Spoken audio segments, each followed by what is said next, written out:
Good morning, everyone. I would like to welcome you to this session, Tailoring Your Analytics Efforts to Diverse Audience, the Role of Data Culture. Despite your investment in technology and tools, your culture can be the biggest impediment to achieving your business transformation. So this session examines 4 archetypes or personality types that are critical to driving analytics adoption in your organization. Before I introduce the speaker, a few housekeeping details. This session is being recorded, and the recording will be made available as part of your symposium proceedings. There will be a Q&A at the end of the session. So our speaker is Dr. Jonathan Fowler. He is CEO and founder of Culturata. He actually created a framework called Culturata Data Quotient, which enables companies to measure their data culture and address any gaps for business success. This framework used to be called LDIS Plus, and it was recently rebranded to Culturata. Jonathan, floor's yours. Thank you. Good morning. In the program, I know it says Logical Analytics and the LDIS, and this rebranding really focuses on, this is about data culture, and honestly, nobody understood what LDIS Plus was anyway. I did just finish my doctorate in computer science last year in big data. This is my dissertation research, and this was the way of contributing something new to the field. It is brand new. I had to do a very long literature review to encourage that it was, or ensure that it was brand new. So my background and where a lot of this comes from, I have a background in humanities and education. I was an English major, and now I have a doctorate in data science. So if an English major can get into this, anybody can, and that's what I tell my students when I teach or my clients when I work with them. So the issue is, on the left, since 2014, every assessment that's come back on why projects fail, they come back with culture and management. And yet, we spend on tools. And not that tools are bad, but a tool is only as good as its use and its ability to use it. Taking a step back is too academic. Oh, we don't have time to do that. We have to work on billable hours, or we have to put stuff out, or we can't slow down production, or there's all these excuses for why we can't take a step back. It's too academic. And I've heard that more than once, and I've heard it enough to say, well, let's challenge that and prove that we can be academic about this and enact and enable change. So, data-driven. How many of you have heard the word data-driven so far at this conference? Okay, yes. How many of you have seen The Princess Bride? Yes. It was between this and a Monty Python, so I went with Princess Bride. We keep talking about data-driven. We have, it's like the, look at a company that has an advertisement or a job posting for a data scientist or a data analyst. You have 5 different companies with that role described. You have 5 different job descriptions for what that is. There are so many different ways of defining it. Data-driven is the same way. Everybody has a different definition of what data-driven is. Everybody has a different definition of what data literacy is, what data culture is. So we crow about being data-driven, but I don't think we really have a good idea of what it means. And the analytics adoption efforts, the data-driven efforts that fail, they fail and they have 4 things in common. These 4 issues. They're mandates. They're typically top-down. Sometimes they're driven by a vendor, and I don't want to disparage vendors, but it's the cart before the horse. It is, we found this tool, we like it, the organization's going to use it, and y'all just need to get in line.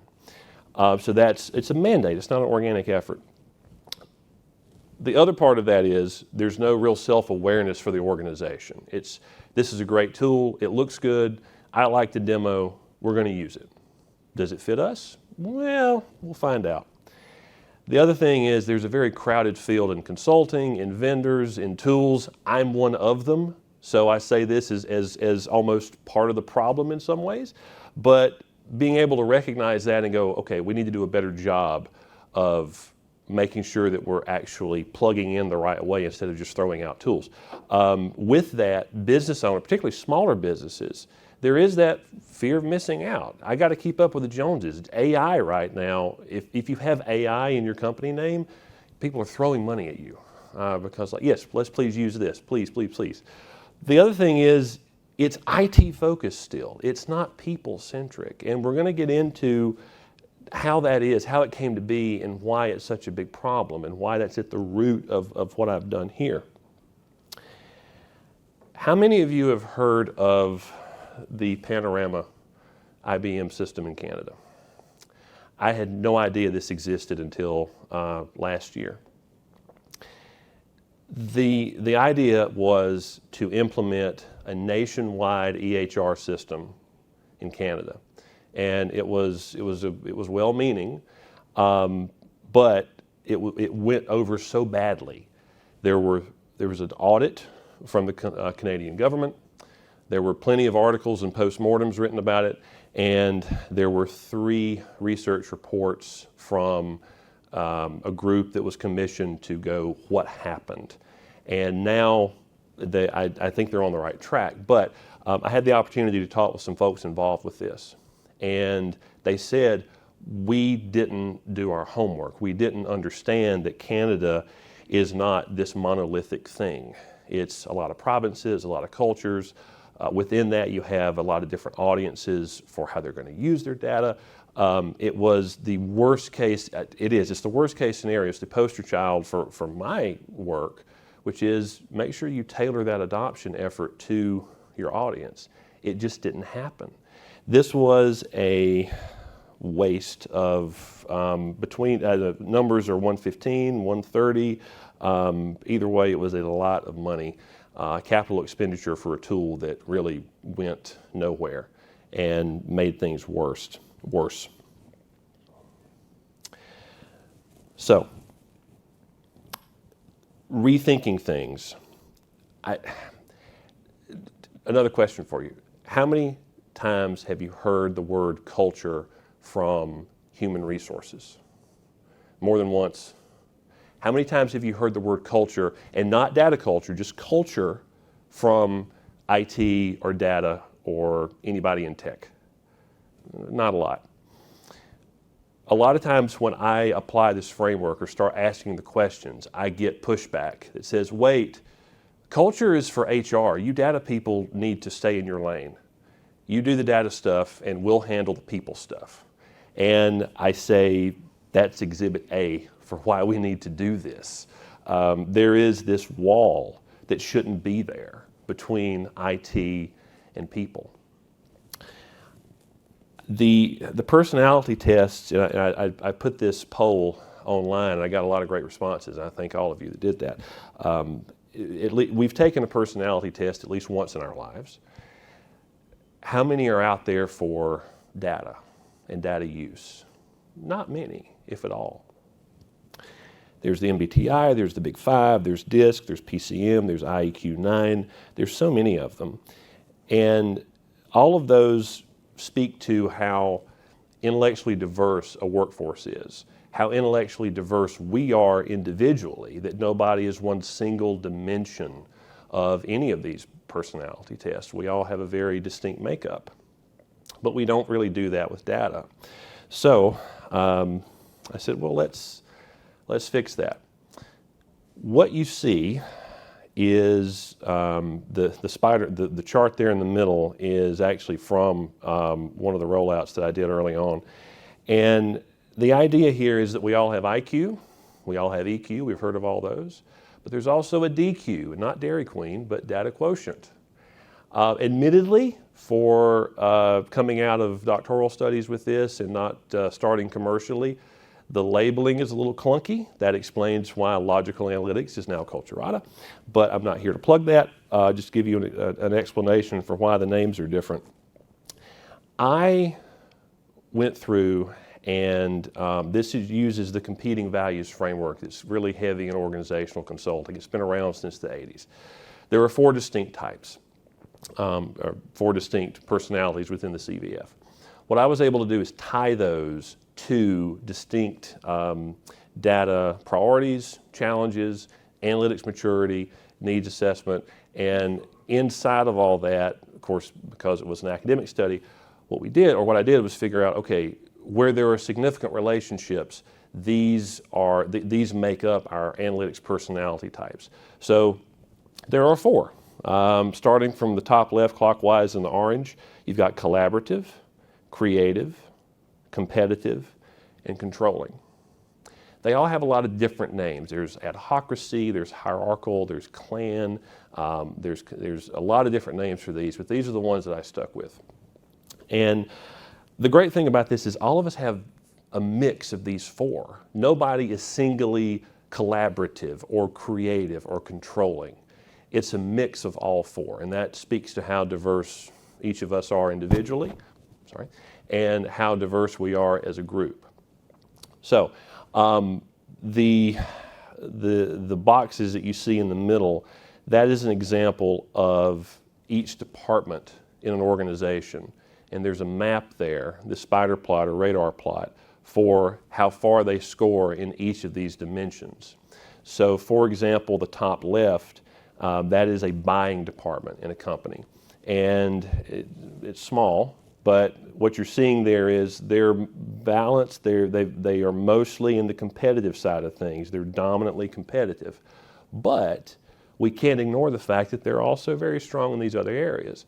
So we don't want to reduce anybody to one dimension. We want to celebrate that diversity of all 4. How do we set that up for success in analytics adoption, which is what this whole thing is about? I connect it to the 4 pillars of data literacy.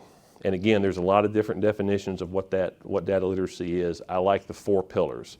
There's explore, there's manage, there's use, and there's evaluate. What we can do is crosswalk these with, we've got the personality types on the y-axis. We have our data literacy objectives and pillars going across on the x-axis.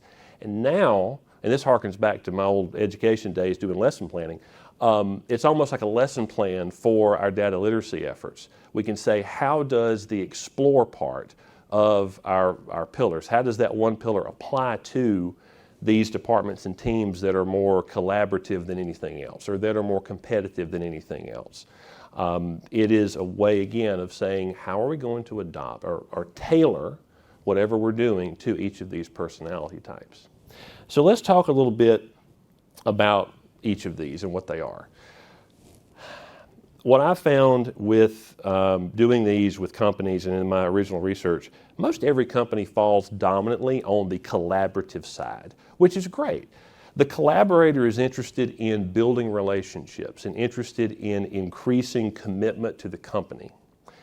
Data is about collaboration, and I'm going to say that about all these because data is about all 4. But and we were talking earlier before the presentation. I strongly believe that data as another language is also an instrument of power.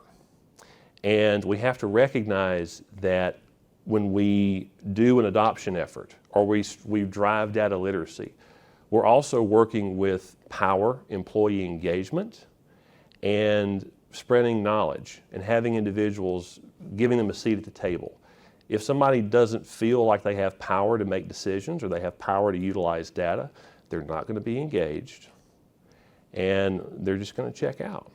And if you have enough of those, you're going to have an analytics adoption effort that has failed, and 2 years later you're going to go, yeah, we did that, it was a disaster, now we're still kind of doing our own thing. I have an Access database here that I use, which is a horror story. I have this profile for each, but again, I wanted to mention that most everybody is very strong in collaboration. I want you to think about, as you look at these traits, who in your organization comes to mind? I'm sure you've got faces or names in the organization right now that meet this profile. And again, this is for individuals who are teams that are dominantly one of these. All of us have a dominant, like I'm dominantly an introvert. I can be an extrovert for this kind of stuff, but dominantly I'm an introvert.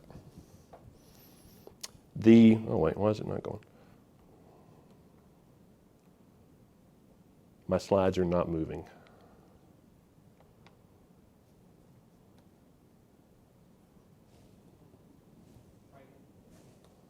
There we go, thank you. All right, second quadrant, the creator. Now the funny thing about the creator, and this has so many different types, artistic, risk-taking, there's so many ways to describe this, but in the study, this was the dominant group that was more interested in data governance, in policies and procedures.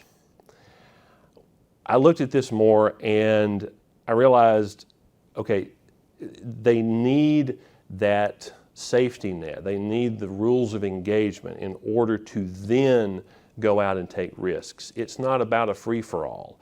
It's about give me the basis and the foundation so that I can then take risks and make innovation and drive adaptability.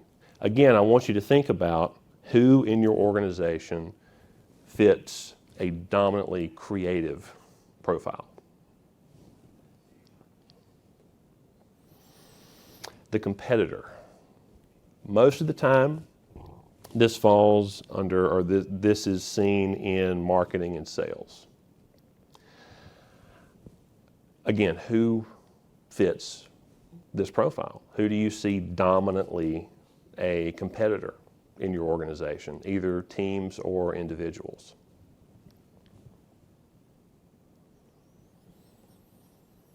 And then finally, the controller. Now, the controller, there's no really non-awkward way to put this one.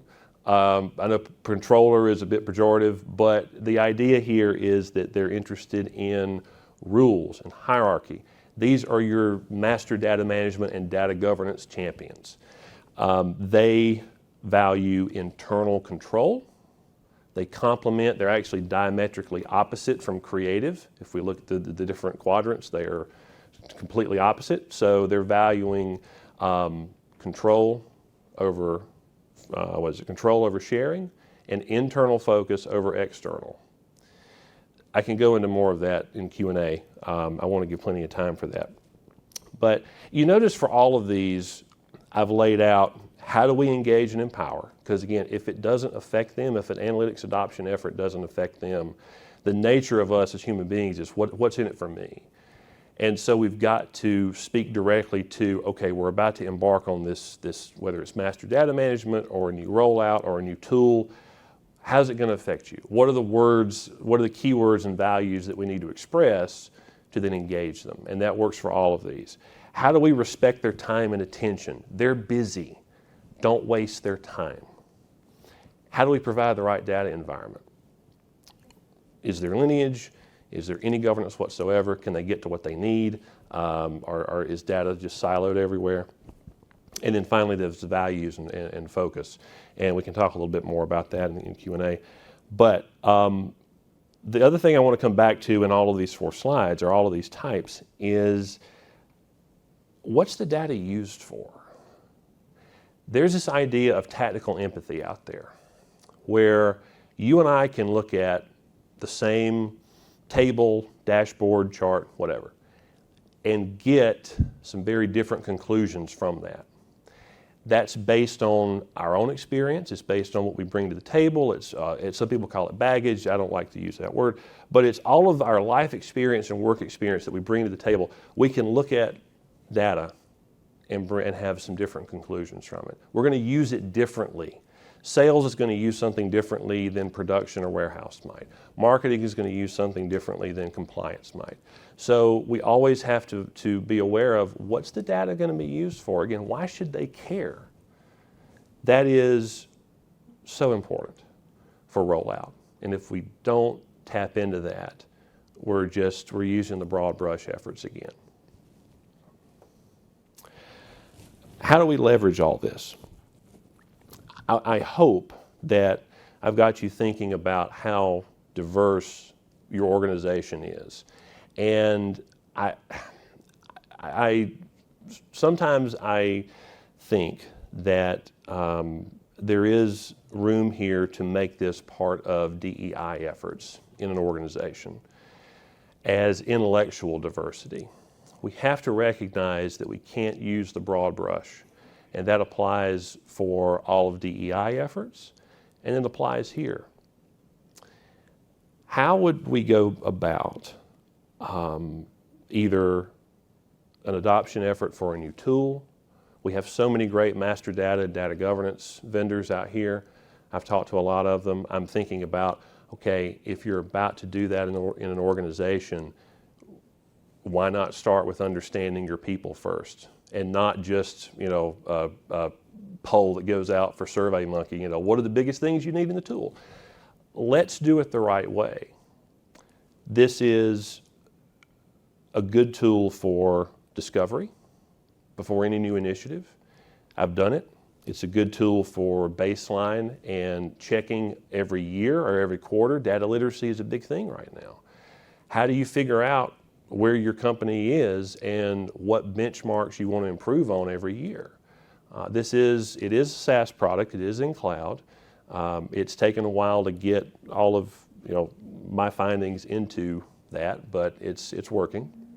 And then the other thing I like to do is use it as a diagnostic tool. Where do we need to improve, and then can we make those marked improvements from assessment to assessment?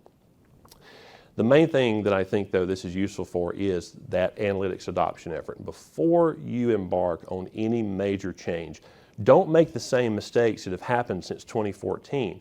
And it's probably even before that, but that was the first mention I could find. Don't throw money at it without addressing culture first. This is the tool that does that. Now, speaking of research,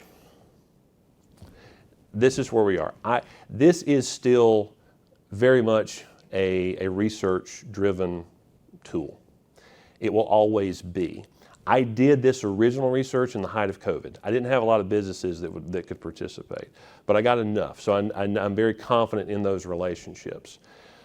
But just as we know that your AI model is only as good as the last time it was run, similarly, this tool is only as good as the data that I can continue to get into it and strengthen those relationships and say, yes, this is true, or what I found last year isn't true anymore. This is an organic model.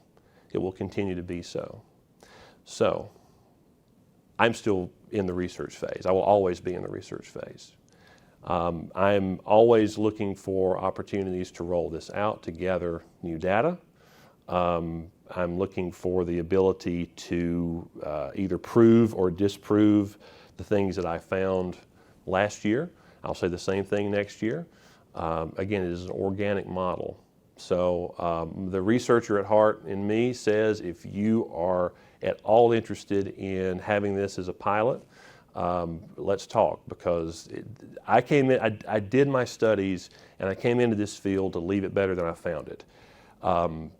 This is, I think, probably one of the newest areas of research that I've seen. It has to be, and I'd love to be able to continue to grow that. So I think that's all I have, and I love Q&A because that certainly makes this whole thing stronger.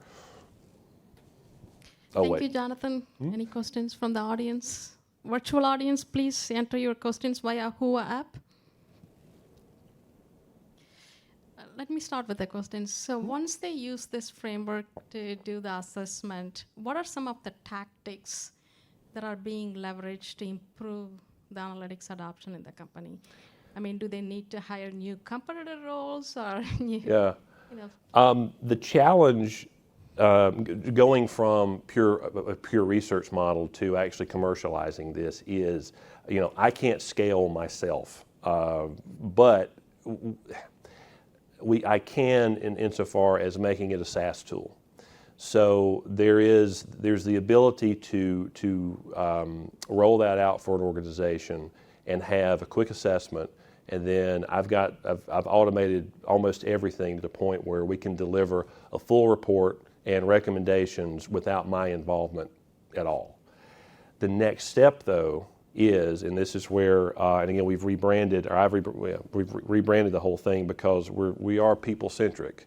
We're not really an analytics company that does people stuff. We are really a people company that's just good with analytics. There's still a consulting component to this. There's still a teaching component. I still teach graduate and undergraduate courses, and I will continue to do that and practice because I think those two are almost exactly alike. Students and clients to me are one and the same. So this would be both the assessment process and then that tailored adoption or tailored implementation plan. I talked about the EMU, the explore, manage, use, and evaluate. There would be a long, solid relationship of assessment, implementation, and improvement. Got it. Thank you.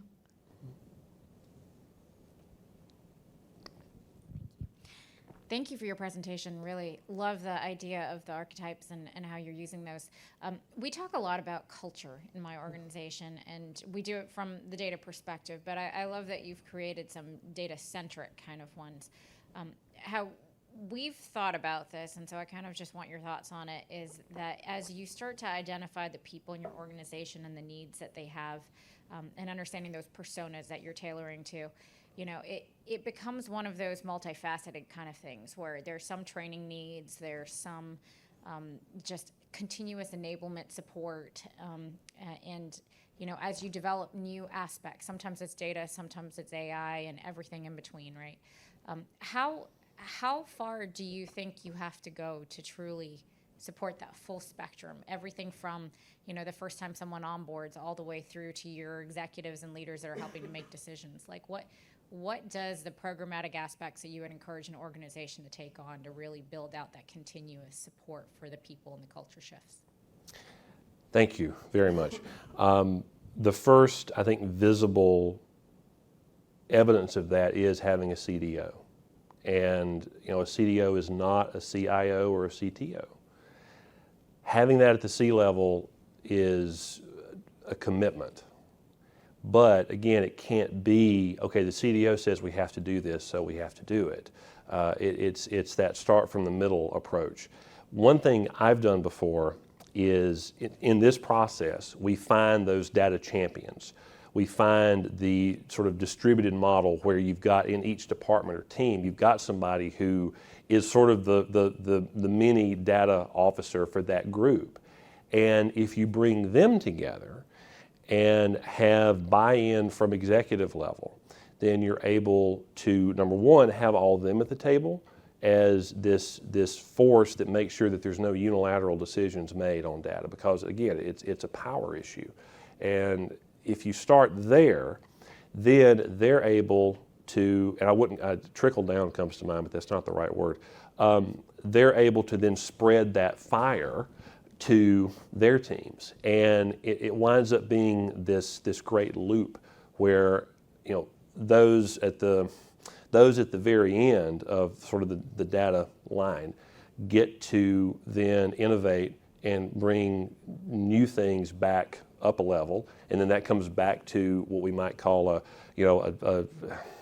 not a data governance board, but you know, your data team, your data champions. It never can be a top-down thing. There's got to be structure around it, but as long as that CDO is there, and there's a group that can continue to fuel that fire, and then the employees are empowered to innovate and really be thought leaders too. That's the sustainable model. Once you have one of those components that dies, you're really at risk of letting the whole thing die, because it's like a stool, right? One leg and the thing's going to fall over. Thank you.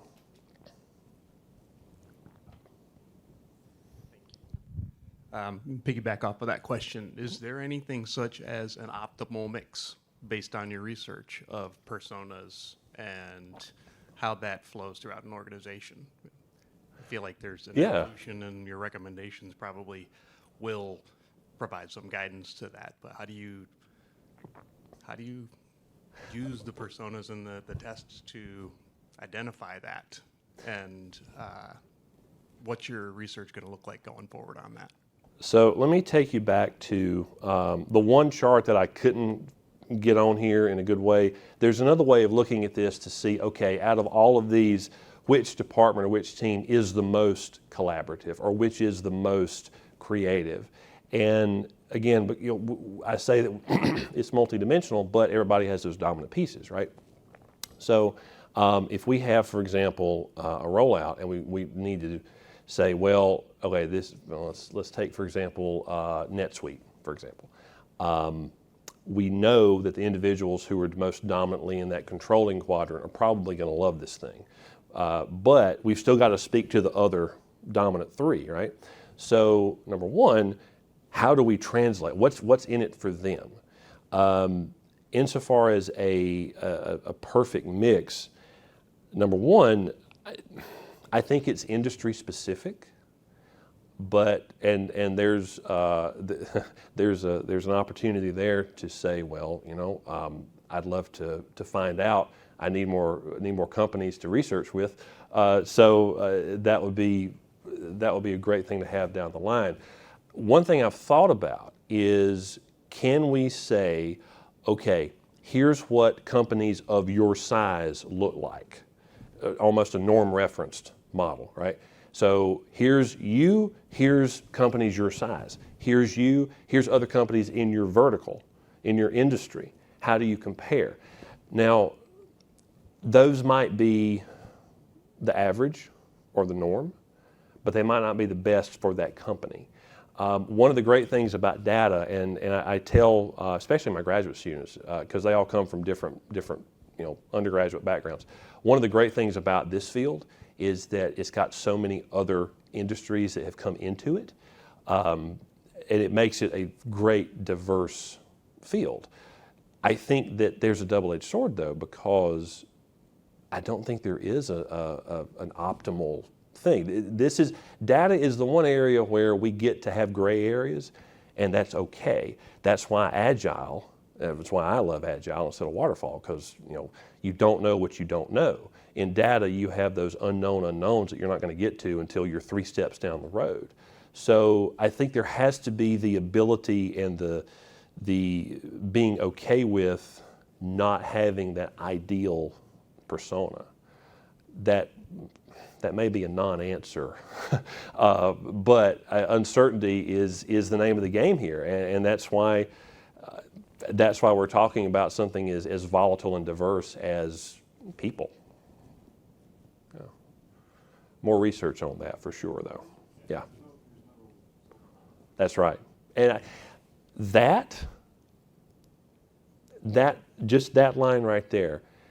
So many adoption efforts have ignored, I think, that concept because they see, ooh, this is going to solve all of our issues without really understanding how or why. Yeah. Thank you. Any other questions from the audience? Is there a... Sure.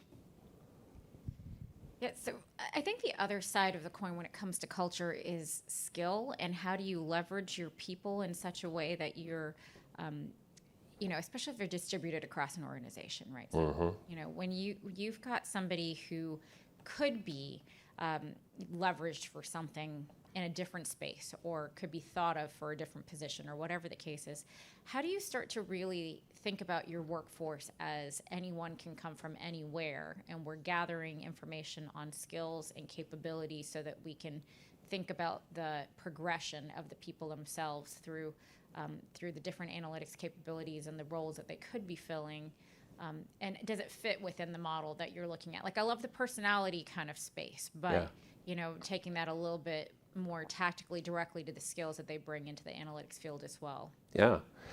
There is one company I work with, there was a team under marketing, and I worked very closely with one employee on that team. And this was in fashion retail. Her entire career had been in fashion retail, but she was the most data literate on that team. And I moved into a larger data strategy role in that company. And my thought was, if she's ever looking to move, I want her on my team because we need to build out a data strategy team, and she's the first one I want. She has no formal background in data analytics, but she had the domain knowledge, and she had the experience having worked with so many things and so many different tools where she would have been perfect. One of the ways I think that this model helps discover that is we've got so many other I mean, there's way more to this than just the personality types. One of the things that I like about this is we've got a lot of open-ended questions, and I've got where I can do textual analysis on that and find, okay, where are some of these hidden pockets of talent where they're using language and phrases that nobody else, or nobody's really done outside of that team. Doing that, if we go back to power and data as power in an organization, doing that helps so much with engagement, but also the data culture definition we have, it strengthens that too, because it says, data is not a purely IT domain. It's not purely a human resources or any domain. It belongs to everybody. And the stronger that we make that team from different backgrounds, I think the more buy-in and the more practice what we preach goes forward and comes out. Yeah. Thank you. So you mentioned that culture is primarily driven by human resources, and it needs to be democratized across the organization. What are some of the recommendations to, embed culture across various teams and organizations, so it's not limited to HR? Yeah, I say that data culture is company culture, and this is a point that can be argued. No matter, especially with the remote workforce that we have now, sometimes people's only connection to their company is through data. If they're remote, they're using Zoom, they're using email, they're using cloud apps. The only connection they have, they don't come to the office. The only connection they have is through their data process. Just if a company is a body and the different departments are the body parts, the thing that brings them together is the data. That is the lifeblood. So if we recognize that, then we start to accept and understand that, no, this is not purely one team domain. I think there's a lot of this is the way we've always done it mentality that has to get broken down first before somebody is willing to hear that data is everybody's business. Data culture is everybody's business. How you and I communicate is part of our human culture. It's language is power. If data is another language, which it is, then there's your natural logical conclusion, then, well, data, if that's how we communicate inside the company, that is now company culture. Thank you. Any other questions from the audience? Okay. Thank you, Jonathan. Thank you all. Great session.